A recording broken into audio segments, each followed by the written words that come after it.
नमस्कार, स्वागत है आपका इस बुलेटिन में और मैं हूं आपके साथ अवंतिका श्रीवास्तव। सबसे पहले एक महत्वपूर्ण खबर हैदराबाद से जानकारी सामने आई है। सिकंदराबाद इलाके में एक बिल्डिंग में भीषण आग लग गई है जिसमें 8 लोगों की मौत की खबर है। बिल्डिंग के ग्राउंड फ्लोर पर इलेक्ट्रिक स्कूटर का शोरूम था और वहीं इसके ऊपर के 4 मंजिलों पर एक होटल चल रहा था। आग की वजह से 25 से 30 लोग ऊपर की मंजिल में फंस गए हैं और आग की चपेट में आने से एक महिला समेत करीब 8 लोगों की मौत हो चुकी है। इस बात की जानकारी सामने आई है, जबकि करीब 17 लोग गंभीर रूप से झुलसे हैं। आपको बताएं हैं कि इलेक्ट्रिक बाइक की बैटरी फटने से ये आग लगी, इस बात की जानकारी भी सामने आ रही है। हैदराबाद की तस्वीरें देखिए, 8 लोगों की मौत की खबर है। इलेक्ट्रिक बाइक की बैटरी फटी, उसमें आग लगी, उसके बाद पूरी बिल्डिंग को आग ने अपनी चपेट में ले लिया। 8 लोगों की मौत की जानकारी, साथ ही 17 ऐसे लोग जो कि गंभीर तौर पर घायल बताए जा रहे हैं। पीएम मोदी ने भी इस घटना पर दुख जताया है।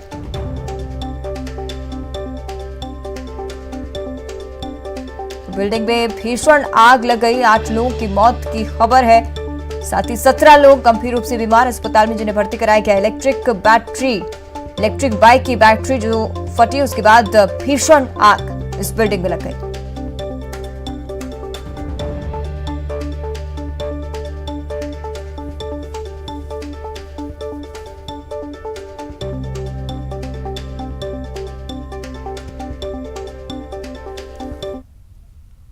आगे बढ़ते हैं, अब बात करेंगे बिलासपुर की, जहां किशोरी से दुष्कर्म की वारदात को अंजाम दिया गया। कमरे के बाहर दोस्त से ताला लगवाकर दुष्कर्म किया गया। युवक ने 2 दिनों तक किशोरी के साथ दुष्कर्म किया है। 2 दिन बाद घर लौटने पर किशोरी ने इस बात की जानकारी परिवार को दी और पुलिस ने मामला दर्ज कर लिया है। दोनों युवक पुलिस हिरासत में है। बिलासपुर से खबर आपको बता रहे हैं, कमरे के बाहर दोस्त से ताला लगवाकर किशोरी के साथ दुष्कर्म किया गया है। युवक ने 2 दिनों तक किशोरी के साथ दुष्कर्म किया। 2 दिन बाद जैसे किशोरी घर लौटती अपने परिजनों को इस बारे में जानकारी देती, उसके बाद पुलिस ने मामला दर्ज किया। दोनों युवक पुलिस हिरासत में हैं। तो बिलासपुर से खबर आपको बता रहे हैं, किशोरी के साथ दुष्कर्म की वारदात को अंजाम दिया गया, जहां पर कमरे के बाहर दोस्त से ताला लगवाकर इस किशोरी के साथ दुष्कर्म हुआ है। मानवता को शर्मसार करता है एक और मामला बिलासपुर से सामने आया। पुलिस ने मामला दर्ज कर लिया है। दोनों युवक हिरासत में हैं। कार्रवाई मामले में लगातार जारी है।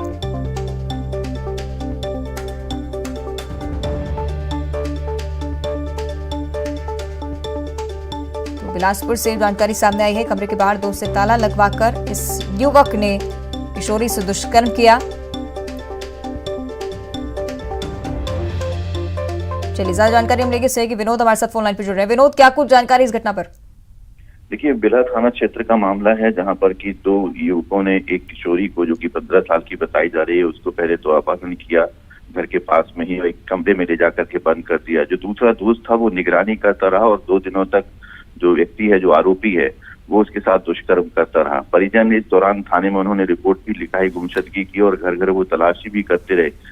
हुआ वो इस दौरान कि जिस युवक के द्वारा अपहरण किया गया था उनके भी घर गए थे परिजन, लेकिन उन्होंने युवक की कोई भी जानकारी देने से मना कर दिया। उसके बाद जब 2 दिन बाद लड़की को छोड़ा युवक ने, उसके बाद वो अपने परिजनों के पास गई और इसकी जानकारी दी। उसके बाद परिजनों ने ये मामला थाने में दर्ज कराया है। दोनों आरोपियों को पुलिस ने गिरफ्तार कर लिया है। जो निगरानी कर रहा था दोस्त, उसको भी पुलिस ने गिरफ्तार किया है और दोनों के खिलाफ पॉक्सो एक्ट, इसके अलावा अपहरण और दुष्कर्म की धाराओं के तहत मामला पंजीबद्ध कर उन्हें जेल भेजने की तैयारी की जा रही है। निश्चित विनोद, और बिलासपुर से ये पहला मामला नहीं है जब दुष्कर्म की वारदात हुई है। इस तरह के मामले पहले भी सामने आ चुके हैं और बीते दिनों की अगर हम बात करते हैं तो लगातार पिटाई के वीडियो भी वायरल हो रहे थे। बिलासपुर में एक और ऐसी वारदात जिसने मानवता को शर्मसार कर दिया है। क्या कर रही है पुलिस? एक्शन किस तरह से लिया जा रहा है यहाँ पर? देखिए, पुलिस अपनी तरह से कार्रवाई करने का दावा करती है, लेकिन सबसे बड़ी दिक्कत इस बात की है कि पुलिस भी अभी इस समय एक अभियान चला रही है कि वार्ड जा रही है, आपकी पुलिस आपके वार्ड जा रही है, उस तरह के अभियान भी चला रही है, लोगों को समझाई दी जा रही है। लेकिन पुलिस का मानना यह है कि सामाजिक समस्याएं इतनी ज्यादा विकराल रूप ले चुकी हैं कि हर समय पर कानून डंडा चलाए ये संभव नहीं है। इसके लिए जरूरी है कि जो परिवार हैं, जो परिवार के लोग हैं, वो कम से कम जो है बच्चों को संस्कार दें, बच्चों को शिक्षा दें। लेकिन ऐसी कमी देखी जा रही है और लगातार पुलिस जो है इस मामले पे कार्रवाई भले करने का दावा करती है, लेकिन अब पुलिस के द्वारा ये कहा जा रहा है कि सामाजिक समस्या है और इससे निपटाना जो है समाज का दायित्व है, परिवार का दायित्व है। और परिवार को चाहिए कि बच्चे कहाँ पर जा रहे हैं, क्या कर रहे हैं, इन तमाम चीजों की जानकारी परिजनों को होनी चाहिए, क्योंकि पुलिस हर जगह पर हर घर में पहरा नहीं दे सकती है। तो पुलिस की अपनी असमर्थता है ऋतु, लेकिन ये कह सकते हैं कि न्यायधानी इस समय पूरी तरह से जो है बेखौफ हो चुकी है। आए दिन चाकूबाजी की घटनाएं हो रही हैं, वीडियो वायरल हो रहे हैं, और दूसरी तरफ इस तरह की घटनाएं हो रही हैं जो समाज को, मानव को शर्मसार कर रही हैं। लेकिन पुलिस फिलहाल कोई भी इस तरह की दावे नहीं कर रही कि ये चीजें खत्म हो जाएंगी या इन पर अंकुश लगा दिया जाएगा। यानी अब समाज का दायित्व जो है वो पुलिस ने डाल दिया कि समाज को भी चाहिए कि उस दिशा में आगे कदम उठाए। जी, निश्चित ही कड़े एक्शन की भी जरूरत है। शुक्रिया आपका विनोद इस जानकारी के लिए। आगे बढ़ते बात करेंगे राजधानी भोपाल की स्कूल बस में भी मासूम सुरक्षित नहीं है। 3 साल की मासूम के साथ बस में अश्लील हरकत की गई। बस ड्राइवर पर अश्लील हरकत करने का आरोप लग रहा है और घटना के वक्त बस में महिला हेल्पर भी मौजूद थी। जांच में पुलिस लगातार जुटी हुई है। रातीबड़ थाना इलाके के स्कूल का यह मामला है। कुछ दिन पहले भी आरोपी ने मासूम से अश्लील हरकत की थी। पुलिस ने आरोपी बस ड्राइवर और महिला हेल्पर को अरेस्ट कर लिया है। बाल आयोग ने इस पर संज्ञान लिया है। स्कूल प्रबंधन और पुलिस से घटना का ब्यौरा मांगा गया। भोपाल से ये खबर आपको बता रहे हैं, स्कूल बस में मासूम सुरक्षित नहीं है। 3 साल की मासूम के साथ बस में अश्लील हरकत की गई। प्राप्त जो प्रथम सूचना दर्ज की गई है उसमें एक बस में एक ड्राइवर के द्वारा एक 3 साल की बच्ची के साथ अश्लील हरकत की गई है। उस संबंध में अपराध दर्ज करके विवेचना की जा रही है। इसमें जो है जो पॉस्को एक्ट और जो एग्रावेटेड असॉल्ट है उसको देखते हुए 376 के सेक्शंस भी उसमें अट्रैक्ट होंगे। भोपाल में मासूम के साथ बस में अश्लील हरकत पर कांग्रेस सरकार पर हमलावर हो गई है। कांग्रेस ने कहा है कि बीजेपी के शासन में महिलाएं और बच्चियां राजधानी तक में सुरक्षित नहीं है। सरकार की कानून व्यवस्था बेहद लचर है। दोषियों पर सख्त कार्रवाई की कांग्रेस ने मांग की है। साथ ही कांग्रेस ने महिलाओं और बच्चियों के प्रति बढ़ते अपराधों को लेकर गृहमंत्री का इस्तीफा भी मांगा है। इसमें महिलाएं, बच्चियां कोई भी सुरक्षित नहीं है। भाजपा सरकार में कानून व्यवस्था लचर है, पूरी तरह अपराधियों का बोलबाला हो गया है। राजधानी भोपाल के एक बड़े महंगे स्कूल में जिस तरह से 3.5 साल की बच्ची के साथ घटनाक्रम हुआ, ये प्रदेश की कानून व्यवस्था की कलई खोलने के लिए पर्याप्त है। प्रदेश में भाजपा सरकार में बच्चियां कहीं भी सुरक्षित नहीं है, ना घर में, ना मोहल्ले में, ना स्कूल में, कहीं भी नहीं। अपराधियों के हौसले बुलंद हैं, कानून नाम की कोई चीज नहीं है। जिस तरह की घटना हुई उसके लिए पूरी तरह भाजपा सरकार और उनकी कानून व्यवस्था जिम्मेदार है। प्रदेश के मुख्यमंत्री जी को इस मामले में संज्ञान लेना चाहिए और जिम्मेदार गृह मंत्री को इस्तीफा देना चाहिए। चलिए और ज्यादा चर्चा पर हम करेंगे। हमारे साथ ब्रजेश चौहान जी जुड़ रहे हैं, मध्य प्रदेश बाल आयोग के सदस्य हैं। ब्रजेश जी, निश्चित ही गंभीर मामला है, शर्मनाक मामला है और इसलिए भी ज्यादा गंभीर हो जाता है क्योंकि बच्ची की उम्र सिर्फ 3 साल।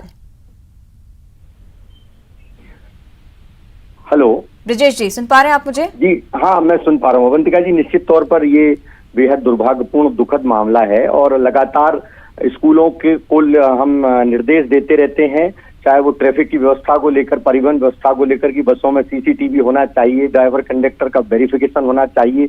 लगातार इस पर निर्देश जारी करते थे, फिर भी निजी स्कूल कई बार इन गलतियों को कर देते हैं, जो कि बिल्कुल बेहद दुर्भाग्यपूर्ण है और इसमें कहीं भी कोई कोताही नहीं बरती जाएगी। सभी एंगलों से हम जांच करेंगे, कहाँ किस की गलती है, कहाँ सीसीटीवी क्यों नहीं थे, बस में ड्राइवर का, कंडक्टर का वेरिफिकेशन कराया गया है। अब आप देखिए कि इसमें महिला हेल्पर होते हुए भी घटना घट गई है। तमाम चीजें इसमें ऐसी है जिस पर हम पूरी बारीकी से जांच करेंगे और जो भी दोषी, अभी फिलहाल तो कार्रवाई हो चुकी है और भी जो भी दोषी होगा इसमें वो नहीं छोड़ा जाएगा। इसके लिए मध्य प्रदेश बाल आयोग अनुशंसा करेगा। निश्चित ही ब्रजेश जी, और ऐसी घटना है, इतनी गंभीर घटना और कई सारे लूप होल्स भी सामने आ रहे हैं।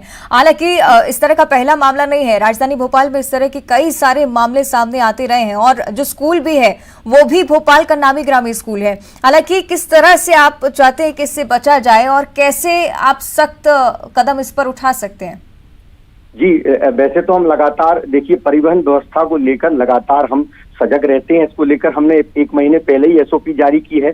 सुप्रीम कोर्ट की ऑलरेडी गाइडलाइन है, हम उसका पालन इम्प्लीमेंट कराने के लिए लगातार लगे रहते हैं। ट्रैफिक विभाग को भी अभी हमने बीच में अभियान चलाया और कई बसों और इनको पकड़ा, और सीसीटीवी या जो नहीं है, कंडक्टर ड्राइवर का वेरिफिकेशन नहीं है, इसकी जानकारियां भी हमने निजी स्कूलों से मांगी थी और काफी स्कूलों ने इसकी जानकारियां भी दी है जो आई है। लेकिन मेरा आपके माध्यम से ये कहना है कि माता पिता को, अभिभावक को भी थोड़ा सजग होना चाहिए कि बच्चों में कोई मार्केबल चेंज अगर वो देखते हैं तो बच्चों से बातचीत करें, लगातार बच्चों पे नजर रखें। छोड़ने जा रहे हैं तो बस को देखें कि सीसीटीवी है, चालू नहीं है, बस कंडम है, किसमें वो बिठा रहे हैं।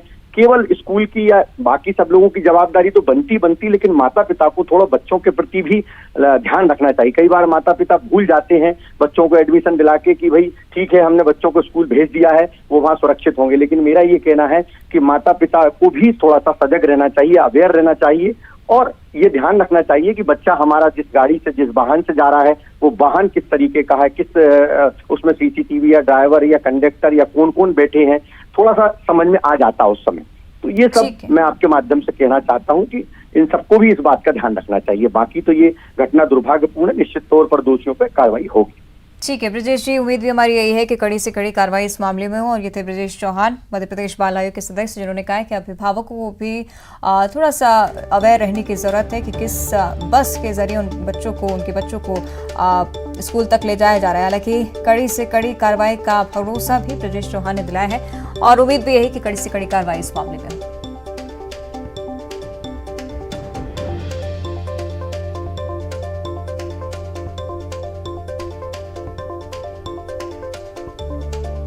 चलिए अब सीधे रुक करेंगे शैलेंद्र भदौरे का, भोपाल से हमारे साथ लाइव जुड़ रहे हैं। शैलेंद्र, लगातार ये मामला बढ़ता जा रहा है और निश्चित ही बढ़ना भी चाहिए क्योंकि गंभीर स्थिति है। जब 3 साल की बच्ची राजधानी में सुरक्षित नहीं है तो कई सारे सवाल खड़े होते हैं और दूसरी तरफ कांग्रेस ने भी सरकार को घेरने की कोशिश की है।